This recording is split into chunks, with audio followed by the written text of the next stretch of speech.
Hello and welcome along to another episode of In Conservation with. My name is David Lindo. I am also known as the Urban Birder.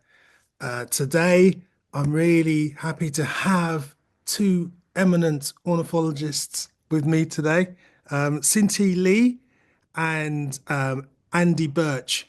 And I'll introduce them in a second. But firstly, I must say that today is sponsored in conservation with is sponsored by Cower Sport Optics, and basically they have brought to you. They are the manufacturers of the world-renowned Promenade series of spotting scopes, and also Birds, Wildlife, and Nature, the tour company that strives to deliver the best of birding and wildlife watching throughout the world. So thank you very much, guys, for supporting In Conservation with.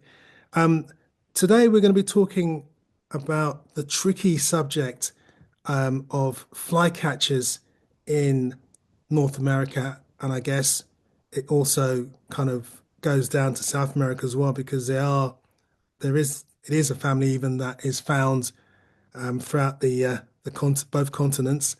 And I'm sure my learned guests will give me more information on that. But let me just quickly introduce who we are going to be speaking with, or who I'm going to be speaking with today. First of all, we have Andy Birch, and Andy is a lifelong birder who originally hails from the UK, hence his English accent. I always say English as opposed to British. I'm going to ask him actually when we speak, because whenever I'm in America and people say, "Oh, I love your British accent," I'm saying, what is a British accent? Because there's Scottish, there's Welsh, there's English, and if you include Northern Ireland as well, there's a whole different array of ways of speaking. But anyway, I'll ask Andy that. He first cut his teeth birding in the New Forest and the Cornish valleys of West Penwith. He's been living in LA for the past 30 years and has illustrated numerous identification articles and books, both in North America and Europe. He has recently completed work on the flycatchers of North America. There you go, by Princeton University Press. And volume one, the Empidonax and Pewees was published last year, and volume two, and I can never pronounce is it Myo- Myarchus, yeah, Myarchus. Myarchus, yeah. Myarchus and Kingbirds was published in 2024. And with him and by the way, as I say, Andy's the illustrator. Cinti, Cinti Lee was born in Taiwan, a country that I love. I've been birding there a couple of times and it's amazing there. But grew up and started birding in Riverside, Southern California. He's currently a professor of geology at Rice University in Houston, Texas, where he's been there for 2 decades. He spends his spare time with birds, photographing them and recording their sounds. Together with Andy, he has written a number of articles on challenging bird identifications. So that's the setup. Those are the guys. As I can see Andy in front of me now. Andy, how are you and where are you? I'm very good, thank you. I'm in Los Angeles as we speak. It's a nice sunny day here. It's 11 o'clock in the morning. It's good. Good. And Cinti, where are you and how are you? I'm doing very well. I'm in Houston, Texas right now, and we just had a small cold front come through, cold by Texas standards. So a lot of birds have come through this morning. Good. Okay. So I often ask, or should I say, whenever I speak to birders in who come from North America or who hang out in North America, they often talk of a spark moment that got them into this whole idea of birding and birds in general. Did you have such a thing, Cinti? Well, I think like almost everyone there, we all have spark birds, and I got started when I was very young, and I would a friend of my dad's took me out into the field, and I saw a vermilion flycatcher, which is this brilliant scarlet red bird with black wings, and I just couldn't believe that anything like that could exist. And so I got hooked immediately and started looking for birds all around me. Okay. And the same question to you, Andy. I know you started your birding life in the UK. Was there a moment, or were you born with a pair of binoculars in your hands? I was kind of born with one of my older brothers is a birder. And so, you tend to often sort of look up to older siblings and do what they're doing. And so from a pretty young age, I was sort of, I guess, sort of being forced to sort of look at birds when we go on family walks and things like that. But I do remember, I've always been very keen on art and drawing and all that sort of stuff. I do sort of vividly remember, and I probably was 7 or 8 or something like that, being in a car park in some place in Scotland and feeding chaffinches and having these male chaffinches come down just like a foot away and you could feed them crumbs and what had previously just been sort of a reddish bird with wing bars was like, wow, it's got a little bit of black here and all these sorts of things. And I went to a field guide and, oh yeah, the artist actually drew that in. I had no idea there were all these details. And so it did make me look much closer at birds. And I also felt a sense of satisfaction that I had noted these things, that I could then go to the book and see were in there, and it helped to sort of open my eyes to the wonder of nature, and obviously birds being one of the most sort of prominent, beautiful parts of nature that we all see every day when we're out. Yeah. I mean, I have quite a familiarity with Los Angeles in that I spent, I guess, around about 13 consecutive years coming to Los Angeles because in my past, I used to be a personal assistant to a director who made music videos and commercials, and he was always in West Hollywood. And I remember sort of when I first touched down in America, or West, should I say West Hollywood, looking around and thinking, wow, these all these birds are new to me. And over time, I found a few local patches. One of my favorites was Bayona Wetlands. And I'd go there every opportunity I had basically and I soon got in with the local birding fraternity. And I've always found in America, regardless of where I've been, that American birders are very, very friendly, very sort of welcoming, I've found. Yeah. Yeah, it's a little less serious here, I think, in some ways. And yes, generally Americans are very friendly, a friendly group of people, I would say, on the whole, I mean, there's exceptions, but yes, I think generally the birding community is pretty friendly. I mean, LA, when I first got a job here and came here, I work in animation, and I thought, well, I'm not going to see any birds. I'm going to hang up my binoculars. This is it. Birding's over, because I just assumed it was just this concrete, you know, wasteland, no habitat, no birds or anything. But it's actually phenomenal. I had no idea. And the more that I go birding here, you get vagrants from Asia that come here. You get vagrants from the East Coast. You get, it's just a real mishmash of birds from all over the place. So it's never boring. It's always something new and interesting to see. Like every weekend almost. It's incredible. And because it's a large city, there are so many birders. There are a lot of people just out all the time in what available habitat there is. You get these little parks that are tiny in the middle of these concrete neighborhoods, and they act as islands. And so it's like sort of island birding. So in the autumn, you can go find some tiny little park that might have 5 trees in it, but is surrounded by just concrete nothingness. And it concentrates the birds there. So it's sort of like island birding. And a lot of birders go to these little tiny little satellite parks and find all sorts of crazy birds that you would never imagine would be turning up there. So it's pretty fun. LA has some better birding than you might imagine. Yeah, I remember being there once and meeting a guy who was then in his 80s. He's probably died now because that was about 20 years ago. And he took me to a tiny roundabout on Sunset Boulevard, which had maybe 4 trees. And on one of the trees was a red-bellied sapsucker, which he told me was quite a rare bird. And I was thinking, whoa, whoa, how did you find that? I mean, there's cars driving either side of us. How did you find that? Anyway, over to Sinti. Sinti, you are obviously very much a man of detail because you are, as with Andy, you're quite interested in identification, aren't you? Yeah, yeah, very much like Andy. I think I like to paint and draw course, Andy's so much better, and so that's why he does all the painting for this book. And I pull in the text and maps and so forth. Okay. But yeah, no, I love the detail. So how did that evolve? I mean, I think in life there's people in any walk of life, any interest, and some people are really, really focused in, really keen on every detail, and other people are just happy to just see something. Um, how did you always have this analytical eye when it came to identifying birds? Were you always asking yourself, why is that what they say it is?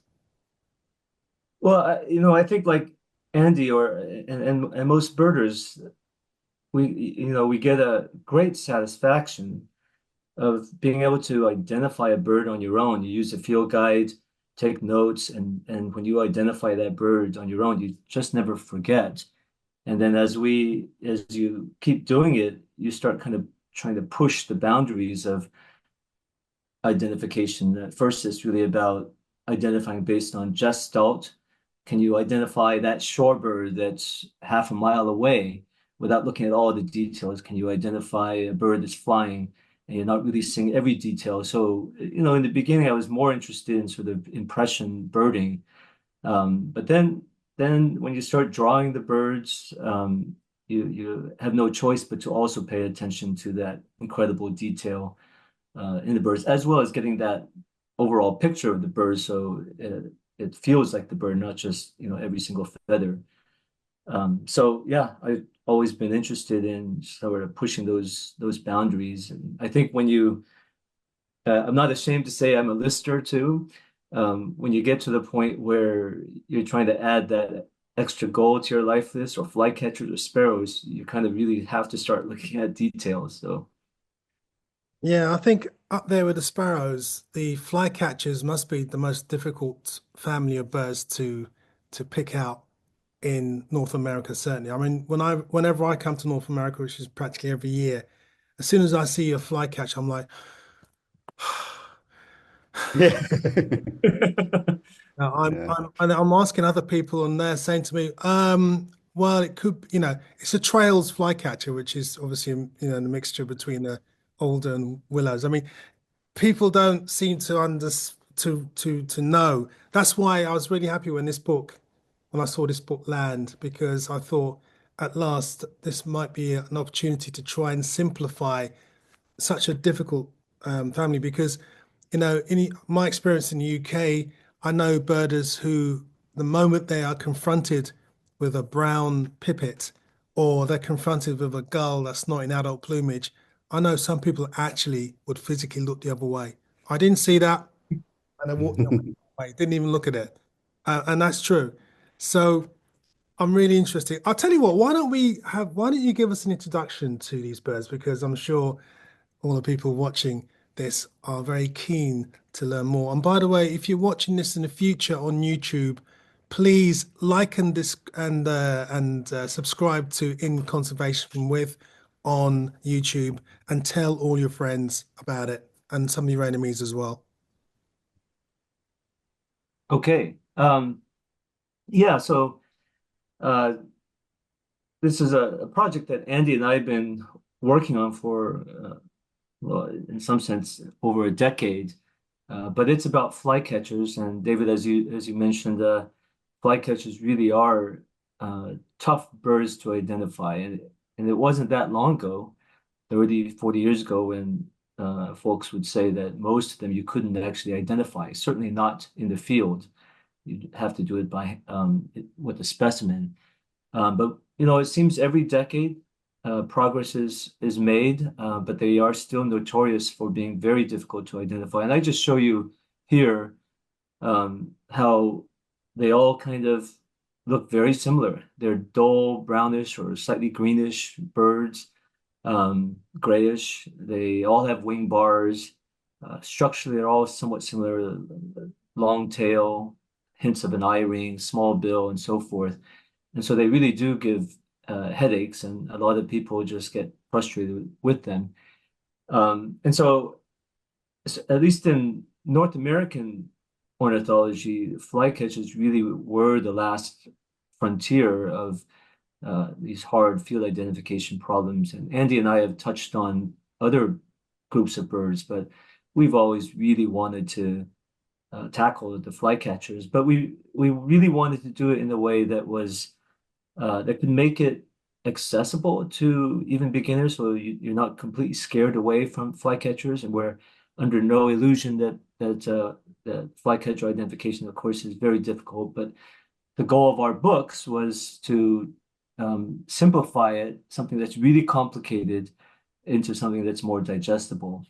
And so that ended up coming up with these two books. They came out back to back the year before and last year. And Andy's did all the illustrations, and we specifically chose to do illustrations. I think if you open this book, you'll find there's no photographs in them, even though a lot of new field guides are photograph based. And we went traditional, and mainly because these flycatchers are so similar, and if they change their position or if the lighting changes, they literally morph into different species in front of your eyes, seemingly like a chameleon. And so to idealize it, to make these birds so you can put them side by side under the same lighting conditions, comparing size directly to each other, we decided that we were going to be very religious to illustrations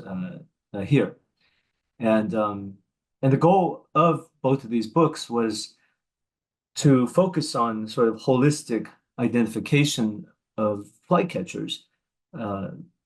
Traditionally, if you go back to, say, Peterson's great field guides, it was a revolution. It was, instead of having to shoot the bird, you could see it in the field and base your identification on what you call a field mark, or if a bird has a crest, or if it has streaks on its chest. So one or two field marks were often good enough to get you an identification.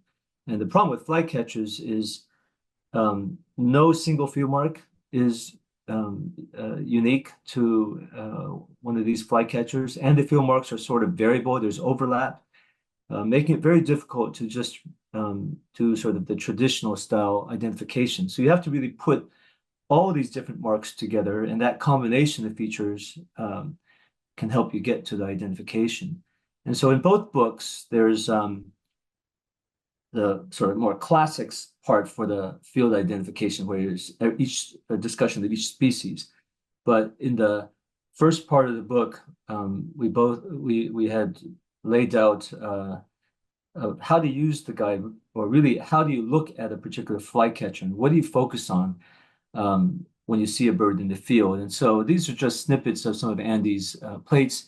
You could look at, we talk about things like the brightness of wing bars, for example, rather than the color, or the contrast between the upper parts and the under parts, or how long the prime rays might be, as seen here, or how long the tail in the relative sense it would be, or the shape of the head. Those are the things we would focus on, and the first part of books to train you to see these things, and to, when you say it's a long, or what is a long tail versus a short tail, for example.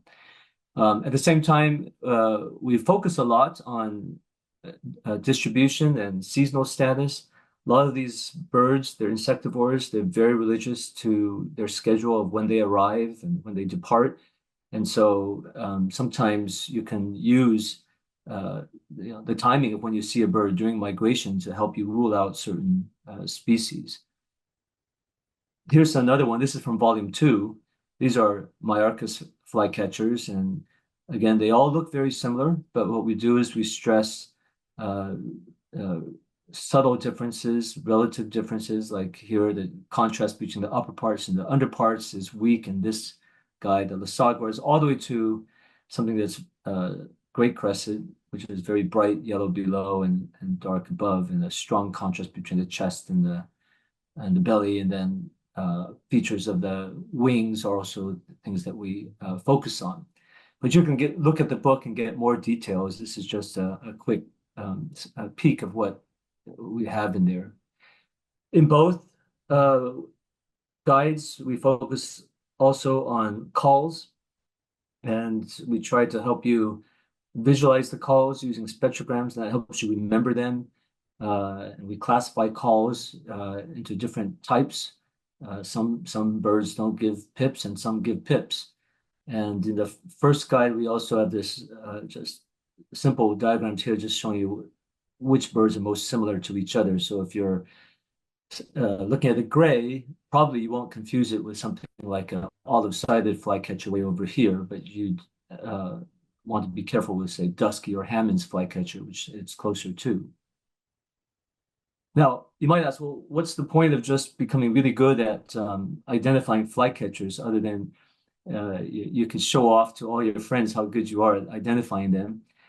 I should mention that, despite that Andy and I wrote this book, we would never say we could identify every single flycatcher.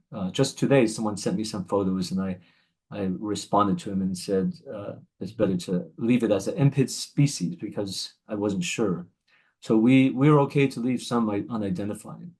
But the other reason why we I think making these big advances in flycatcher identification is important is that if we really want to know, think about conservation of birds and their habitats, we often think about their breeding grounds and wintering grounds, but there's this growing appreciation that migratory stopovers are also very important for conservation.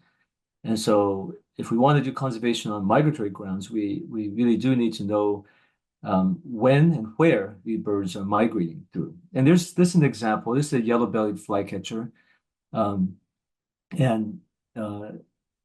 These are sometimes tough to identify. In fact, things like Acadian or even Pewees get misidentified as yellow bellies all the time. But we started to look at these photos in the eBird records very carefully and realized that in the United States, before May, there are no records of yellow-bellied flycatcher. There may be one or two. Those are unusual exceptions. So yellow-bellied flycatcher actually arrives through in May, but other flycatchers like Acadian and least come a little bit earlier, or considerably earlier, as in Acadian. So understanding migratory patterns is important, and I think we can finally get to sorting that out. And you'd think with so many decades of birding, we'd have this all sorted out, but it's gotten quite confused because of the difficulty in identifying these birds. And lastly, I just wanted to show this. This one's a bit technical, and this will be in volume 3. Volume 1 and 2 are really meant for everybody, including beginning birders. And volume 3 is also for beginning birders, but it'll go in much more depth. So it'll be for banders as well, and a lot of technical information as well. But we are tackling the flycatchers a slightly different way in those by looking at these the actual structure of the wingtips, the spacing of the primaries. This might be a bit overkill here, but this is this infamous duo, the Trails flycatcher, willow and alder, and you get alders in the UK, and I think you're hoping one day to get a willow. And up until 40 years ago, they were even thought to be the same species. Now we know them to be different. We can separate them by voice, but visually or silent ones, still incredibly difficult. And so we think we've cracked the code. And so that'll be in volume 3. And some hints of this have been put out already in YouTube videos, and we're publishing a paper on this, and people have already seen it. And so it's interesting. We're beginning to see more alder vagrants in, say, California than we used to. In places like Texas, where they're coming through, we're starting to realize that we've got their migratory patterns messed up in some parts of Texas. So yeah, so there you go. And that's all I have. I mean, just to add to the yellow belly, your slide on yellow belly flycatcher, Cinti went through all of the photographic records, and there were many, many, many, many hundreds, because people thought they were migrating in April through the continent. And he went through all the photographic records, and they were all misidentified. And so, we have a new understanding of when they reach the US that we haven't had before. And I think, on the trails flycatcher side, that will be the same sort of thing. When you're dealing with species pairs or species groups that are so incredibly difficult to identify, and we're not talking about for beginners or even intermediates, but for professional, expert, lifelong birders who care about identification, are having problems identifying these groups. If you can come up with new ways to do it, it's very important for conservation. You now have a much better understanding of how long they're on their wintering grounds and when they start arriving. I think cracking the code on a number of these birds is actually sort of critical to understanding how you can actually help save them. If you don't know how to identify them, then you don't know how to save them. Well, Yeah, so a lot of our understanding of where they're moving is going to be rewritten, and that's going to come from all the birders in the U.S., for example, or elsewhere, who are now more able to identify these birds. So we're looking forward to really a rich period of ornithology in the next decade. yeah, it's really, I mean, it's raised a lot of questions in my mind. Um, this whole idea of identification. Speaking of which, I'm going to put you on the spot now. Um, the bird on my shoulder, I think I took that picture in Chicago, and I thought it was a willow flycatcher, but I'm wrong. Yeah, Yeah, it's a nice photo. I like the composition and the framing. I love it. I love that it's off to the side there. Yeah, it's a very common misidentification issue. The trails, willow flycatcher, and eastern wood pewee, which is what you have there. Very, very similar indeed. There's little clues. I'll let Cinti dive in on some of those clues. well, you know, I don't know if you can put that image back up. Oh, Oh, on Yeah. your Oh, there, I see. Yeah. Um, yeah, so it's a peewee, and as Andy said, peewees often misidentify willows, or vice versa, actually. Um, but what I see there, a couple of things. Well, one is the undertail coverts, which you often can't see very well, but this one you can. It's got some black marks on it, speckling, and only the peewees have that, or the wood peewees. So that pretty much solidifies that it's a wood peewee. But the other things to focus on are the very long primaries, and the wider tail, and the bill is very large, very long, a bit longer than what you get for a willow. But otherwise, the rest of the bird does have a willowish look. Yeah, it's a very common problem for expert birders. But yeah, very like you said, the long primaries, those long wings, which kind of go all the way down to sort of almost halfway to the tail, is a good clue as well. Peewees have these really long wings. okay. Well, let's get to some basics now. Peewee, where does that name come from? Why is it called a peewee? Is it making peewee noise? Yeah. Yes, yeah. Particularly the In fact, eastern wood pewee makes it basically goes pewee. Western wood pewee less so, but the eastern has a very pewee call. So yeah, I assume that's the origin of its name. it is, American ornithology began more from the east, so it's not a surprise that the wood pewee name came from the eastern wood pewee. Had they started from the west, maybe it would be called the pier or something like that. There's peewees in South America, Central and South America. I've seen a few of them. Are they kind of, do they make this similar sort of noise? Are they kind of roughly the same design as the peewee you have in North America? Yeah, they're similar, and some are actually very similar in appearance, and the calls are somewhat similar. Not all, I mean, olive-sided flycatcher is actually a peewee, it's a contopus, and that looks quite different. But if you go south, you got the tropical peewee. If you go to the Caribbean, you got the Cuban peewee. Um, the greater peewee in Mexico, southeastern Arizona. They all kind of have similar structures. You'll have long, long wings, basically, I think, right? I don't think there's any, even the Yeah, olive is a super long wing, even though it doesn't really look much like the other ones. Yeah, they all have that in common at least. Yeah, okay. yeah, all long wings. Yeah.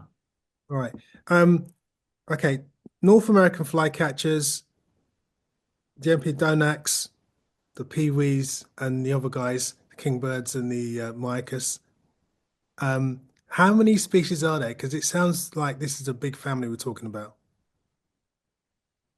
Oh, I should have the number on my head, but I think there's like probably about 50 to 60 of them. The two books that we have, each of them cover about 20 or so species. And the readers may wonder, like, uh, this is the first time anyone's written a book or illustrated a book with only 25 species of birds. Um, but there are, I don't know how many illustrations, I never counted them, but Andy, because you did them, do you know how many illustrations are in one of each of the guide? Roughly, it must be over 100. Yeah, I think so. Probably done sort of half a dozen for each. Yes, well over 100, I guess, in each one. So it's probably just those two books probably have 250 or so illustrations. And the idea of doing such a, it's a small book that you can put in your pocket. It's like a real true field guide, but it also was the idea of like, let's really just focus and narrow down, and put as much detail and as many illustrations as possible, to really help with the issue. Because the average field guide, particularly one for North America, where they're trying to fit 700-800 species in, they don't have the luxury of being able to have lots of illustrations of some of these difficult ones. So this was a chance for us to really sort of just go in great deep detail on each species. But yeah, it's probably a few hundred illustrations there. Yeah. I mean, one of the things that we really emphasize, right, is the gestalt of these birds. And so it's very important to get these birds at different angles. With a lot of other birds, you don't need that, right? You just get a profile illustration, you're good to go. But Andy's got, when they're pointed at you from behind, from the sides, and in different sorts of positions. So, and our maps are far more detailed than the typical field guide. It includes all the bar charts of when birds arrive in different parts of the country. And a traditional field guide, you just wouldn't have the space for that. So even though it's only like 20 or so species per book, uh, for something like flycatchers, it really requires um, all of that. Yeah, the maps are almost as important as the illustrations because they're super faithful to certain dates, and each species has a slightly different dates that they arrive in the spring. So if you are in Los Angeles, for instance, and you think you might have a willow flycatcher, and you're not sure if it's a willow flycatcher or a western wood pewee, and the date is the 25th of April, you can be 100% certain it's not a willow flycatcher because they do not show up until like the 2nd of May. They're very faithful with their dates. In the fall, it gets a bit more wishy-washy, but there's a number of these species that arrive on very specific dates, which will help you in your identification. And the maps are kind of large, so you can really get in and see, okay, I'm in Southern California, and you could sort of figure out which week you should be expecting something. So that's super helpful as well. Okay. Did you say there's about 20, how many 20 odd species in North America of 50 or so, 50 or so. North America?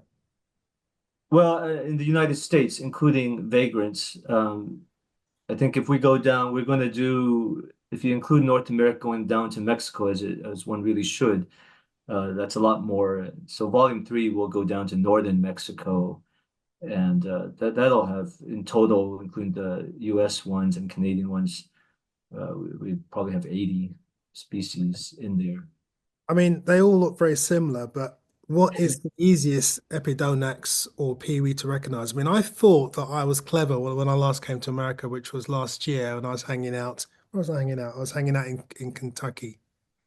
and I was seeing lots of, in fact, when I was in Ohio the year before, I was seeing lots of least flycatchers, and I thought I got that nailed. I know what a least flycatcher looks like. They're kind of small and a bit grey. Um, is it that easy, or are they all very difficult? I'll let you answer, Andy. I mean, It really kind of it goes back to the maps. It depends where you are. So if you're in Western North America, least flycatcher is very, very difficult because there's some Western species that look incredibly similar. Um, and and it's the same on the East Coast. There were, I think in general, least for flycatcher is fairly easy, but there are people still struggle. I mean, oh willow and yeah. particularly alder flycatcher, alder and least. If you're on the Gulf Coast where Sinti is in the fall, those are very, very challenging indeed. So it does depend where you are and the time of year. I don't know that there's super simple ones. I mean, out Maybe here, Western, huh? yeah, on the West Coast, there is something called Western flycatcher. It used to be called Pacific Slope and Cordillera, and they just lumped them. It's called Western flycatcher. And that's fairly easy. It's common. It's the commonest. So probably like your experience of least in Ohio, it's probably fairly common there. This is the common flycatcher you will get in parks and gardens and sort of fairly sort of urban areas. You'll bump into it, and they're very vocal. They call a lot, and it's a very super distinctive call, unlike any other flycatcher in the US. So maybe that's a fairly simple one. I feel like on the East Coast, you've got a slightly harder time, maybe. Yeah, they're all. I mean, you get a good yellow-bellied flycatcher. That's usually straightforward, but all the other ones, Acadian and least, uh, they can be tough. And I think a lot of people coming down to Texas really want to see, say, a yellow-bellied flycatcher. It's amazing how many leasts and Acadians become yellow-bellied flycatchers. So, but I rarely see the other way around. Yellow-bellieds don't get misidentified. A good yellow-belly doesn't get misidentified for another flycatcher. So yellow-bellied might be like the Western out in California or the West Coast. And if you ever wonder what a Western sounds like, as I said, it's got a strong call. Pretty much it's in every Hollywood TV show and movie soundtrack. Most of the Along with the designers are based out here in LA and they go out and record nature. And there's always a Western flycatcher calling somewhere. And so you can be in, Avatar on some other planet and you'll still hear Western flycatcher. along with the red-tailed hawk. Along with red tail. But yeah, Western flycatcher's usually in there somewhere in somebody's sound mix on any given show. Yeah, I'm trying to actually access the flycatcher call now, actually. Western flycatcher. Okay, so from my Sibley app, um, I got the call.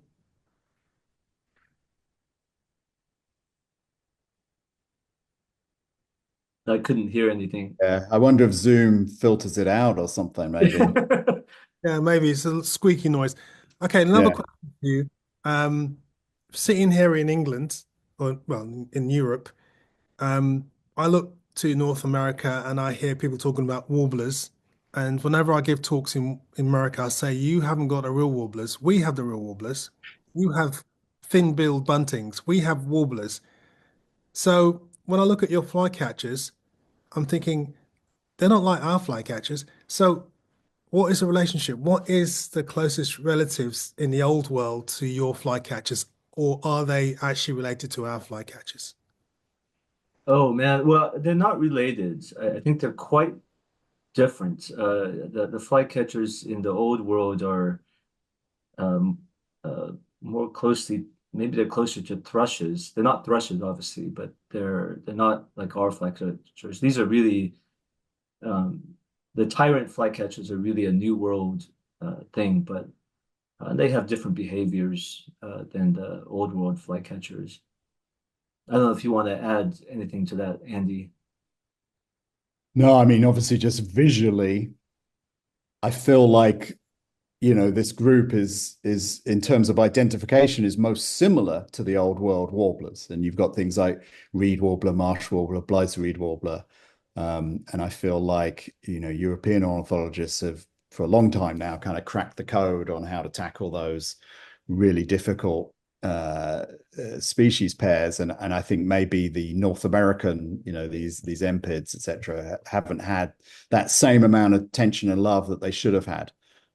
So I actually kind of think in some ways we're kind of catching up a little bit here in terms of trying to crack the code on these difficult to identify groups that I feel like But especially European these guys had tackled a long time ago. the brown birds, basically, they're really dull birds. Yeah.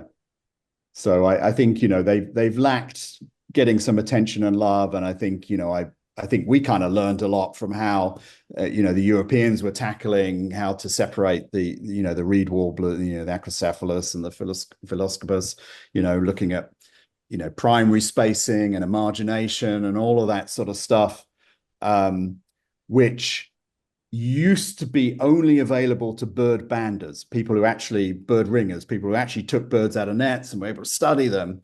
Now everybody has a point and shoot digital camera, and the quality of field photographs has improved so immensely that you can actually now see these fine details.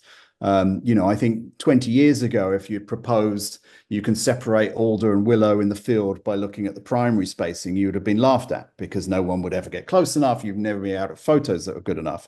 But now everybody can, and everybody's able to get pretty good photos of mostly everything. And some of these identification conundrums that were out of reach of the average birder in the field are now very much in reach, I think. Talking about photos, what's your view on photos versus illustrations? Because a lot of field guides these days are photographic. And I think, that technology has moved on tenfold since the first ones came out. Now they seem to be able to get them all looking in the same light and, Right. obviously they're realistic because they're real birds. How does it compare? How do you, if someone says to you, make a choice? I mean, obviously you'd say illustration, of course, but I mean, is there a difference? Is there a benefit to actually having illustrations over photographs? Yeah, it's a good question, and certainly something we've obviously been answering this question for a while now, because I think people were disappointed with like, why is it illustrated? We're used to getting books that have photographs. Why are there no photographs in this? And I have nothing against photographic guides. I think, I grew up on some of those field guides. I think, Heinzel, Fitter, Parslow, and Torrey Peterson or whatever. And it was wonderful to have those illustrated guides, but you always felt like, I'm never identifying a little stint or a Dunlin or something from this. And whenever the photographic guides started coming out, I felt like they were becoming more common in the sort of 80s. I loved it. It's like, okay, now this is actually, you can actually see what the bird really looks like. And obviously photographic guides for a publisher are a it's a much cheaper way of making a book. It's much more cost effective. And I think, I think they're great and they're terrific, and I have nothing against them, whatsoever. I do just think, though, there are occasions when illustrations can convey the message better. And I think, examples of that are lighting will affect value and tone in a picture. However much you may manipulate something in Photoshop so they're all facing the same way, etc., you can't get over the fact that one bird may have been photographed at 4 o'clock in the afternoon versus 11 a.m. And that's actually going to affect things like what color the mantle shade is on the gray of a tern or a gull. And, I do have some of these photographic guides, and I'll open them and I'll look, and it will show royal tern in the photograph as a grayer back than Caspian. And you're like, well, is that true or not? And then when you go and look in the field, you realize it's not. And so I think, for difficult to identify groups of birds, if you can have it well illustrated, I do think it's more helpful. And I think, the issue with, these flycatchers is, your peewee there, for example, is great photo and everything, but you do have a branch that's obscuring a large portion of the bird.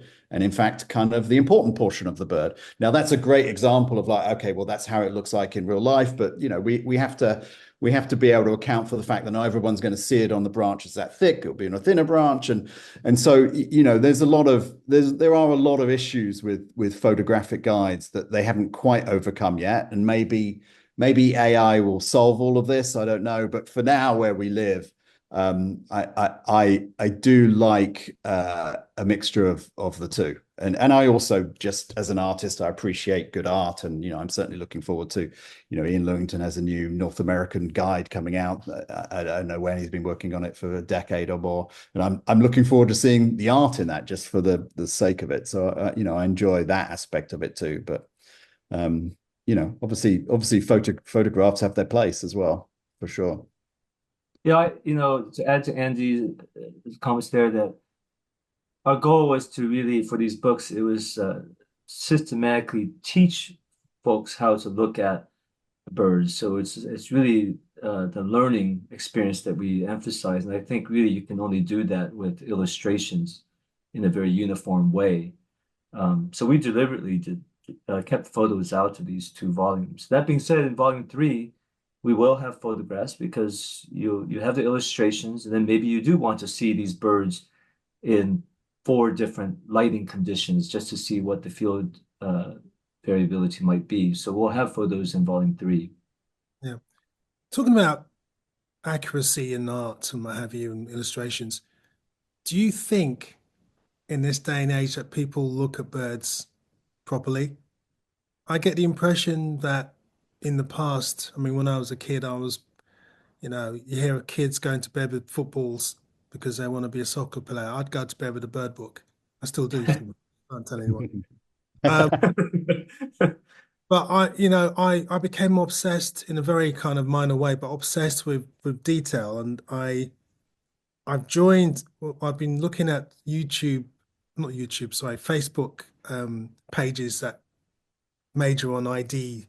And I noticed, for example, the one for North America is really good in that it's got really strict rules in that you don't come on and say that's an Eastern wood pewee and that's that. You have to explain why it is what it is.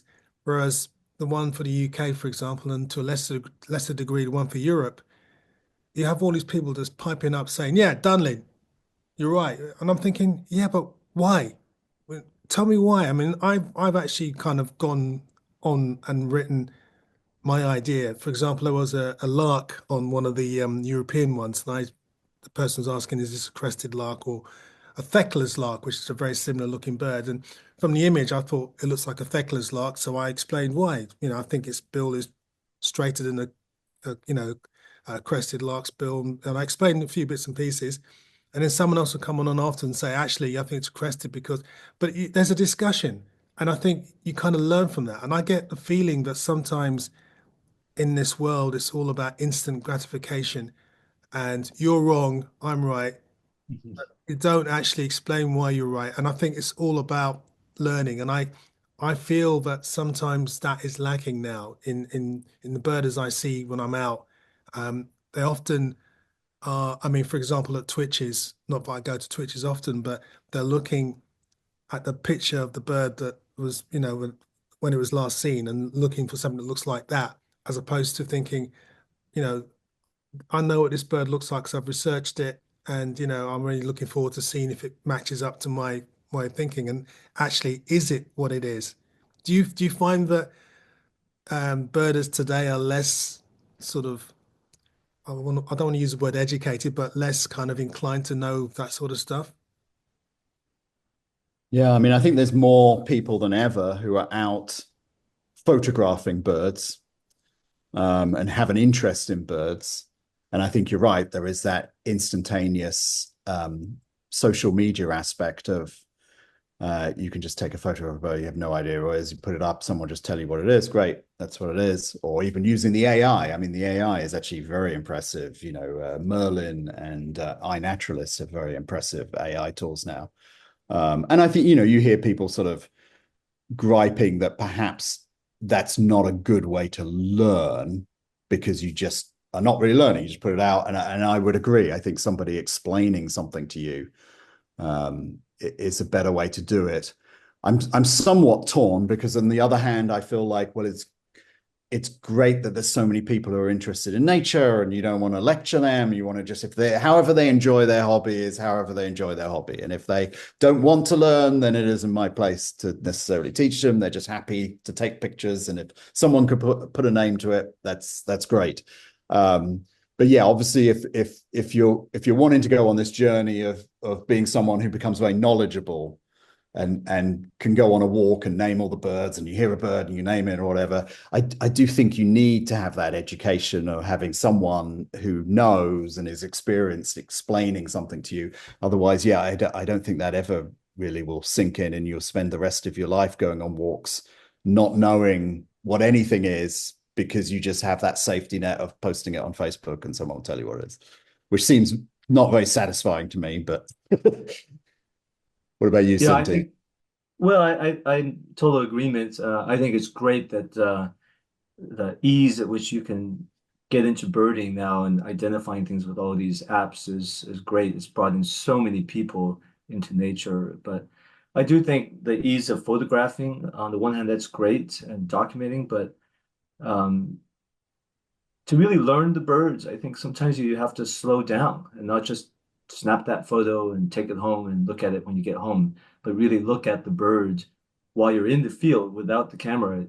In fact, look at how it behaves, and you'll really start to learn the bird. In the old days, which was only like 20, 30 years ago, we didn't have so many cameras or good cameras, so most of us would take notes or do sketches. And it didn't even have to be a great sketch, just the fact that you're taking your pencil, you're seeing something, you're putting something onto paper, even if it wasn't great art, you are interpreting what you see and laying everything out. And we used to, the rare birds committees would uh, take notes.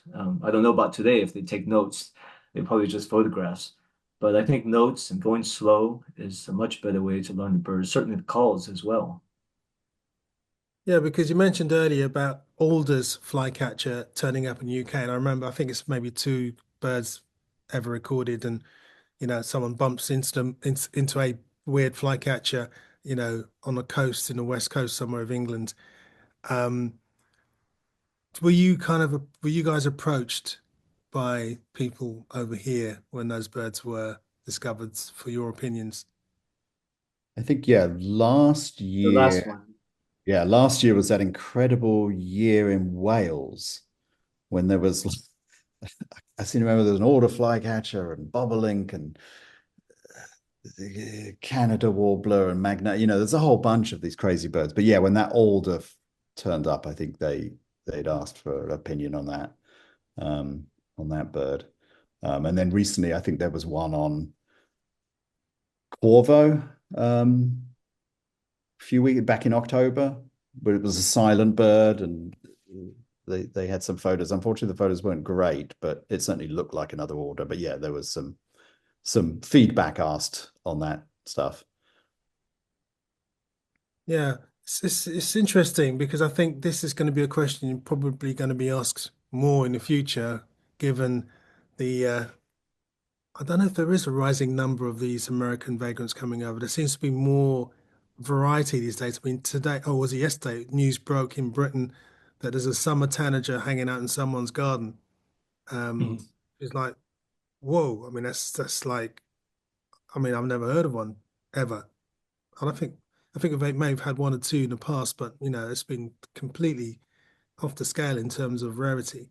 So, do you think that this whole climate change issue is affecting? I know you talked about distributions and migrations, and you seem to be quite precise as to if it's in April, it's not going to be whatever.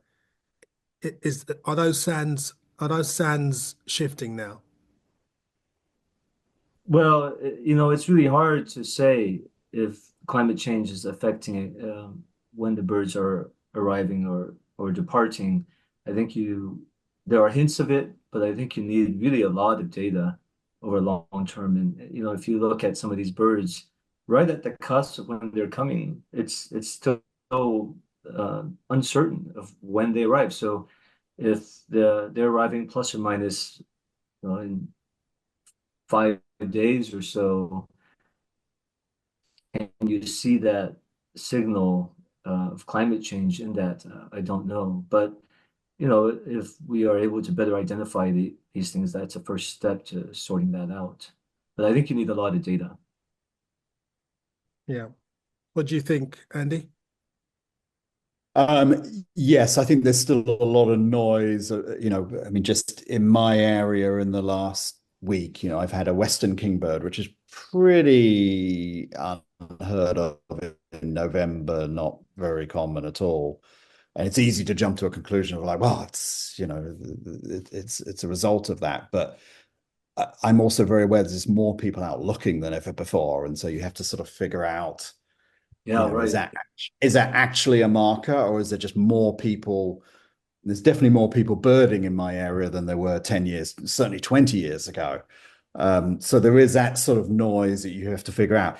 One would imagine that clearly, obviously, there will be some impact and some, like you say, shifting sands. You would imagine there's going to be population changes, not in a good way. And you would imagine that both wintering and breeding habitats are going to be affected again, probably not in a good way, that you would imagine will definitely impact migration dates, which is why it's super important that we figure out what the actual migrate. We need to figure out what the baseline is to begin with. So to go back to that yellow-bellied flycatcher example, it's very important that just in studying their identification, we now know they migrate a week or 2 weeks later than we previously thought. So now that's the new baseline. And so if in 5 years' time they're now showing up not till mid-May, then we feel like, yeah, okay, maybe there is some data there that's showing that things are changing. Okay. All right. That's right. And given how difficult they are to identify, we can't go, say, 40 years ago to find that robust baseline because we're not sure of the quality of the identification, say, 40 years ago. Yeah, good point. Okay, well, look, we've covered a lot of ground, and I've only started scratching the surface. Me personally, I've got to read this book inside out, um, in order to really start getting my head around it. And I need to come to America as well, um, to look at some of these birds. But guys, starting with you, Cinti, what is your favorite Empid or Peewee? Well, my favorite is the Acadian flycatcher because that's just the common where I am, and they're the first to arrive, and you can hear them in the dark forest. Their piercing calls. You don't usually see them, but you hear them. So every time I hear them, I know spring is here. Okay, Andy? I think it is Western flycatcher. I have them in my backyard. They show up in April and they're very loud and noisy, make this very distinctive call. I suggest people go online and listen to it. Once you've heard it, you will then start hearing it on TV all over the place. And even in animated movies, you hear them in the background. So it's one of those bird calls that you can kind of take with you, even when you're not birding. It will remind you of it when you're in your living room, perhaps. Okay, I'll have to get my Netflix open and have a look at that. And if you could be anywhere in the world, Andy, where would you be right now? Um, I love pelagic birding. I guess probably on a boat somewhere, maybe off, New Zealand. I've never done that. I hear it's fantastic. So yeah, somewhere out on the ocean. And Cinti? Well, I was going to be more local, the Rio Grande Valley, waiting for some Mexican bird to come on over. But of course, being out in the Antarctic would be amazing. You're a lister, so are you a world lister or just, US lister? I mean, what list are you talking about here? Well, I mean, we all keep life lists, but I'm nothing like these crazy listers. I mean, to be a world lister, I think you need two things: money and time, neither of which I really have. So, but I do travel around and for my geology, and I tick off birds along the way. Good. Well, you know what, guys? It's been a really fascinating hour chatting to you about your new book, North American Flycatchers, which is out and available in all good bookshops and a few rubbish ones as well, but you can find it. So get it, guys, and learn about your flycatchers. Thank everyone. Should I say, I'd like to thank everyone, including the Zoomers here, for being here, and also obviously Andy and Cinti. Thank you, guys. If you are Thank watching this, you. if you're watching this in the future, don't forget, like and subscribe. Tell all your friends. We've got a load of stuff here on this YouTube channel. Leave some questions and thoughts as well. And until we meet again, because there's going to be many more from this, don't forget, keep on looking up.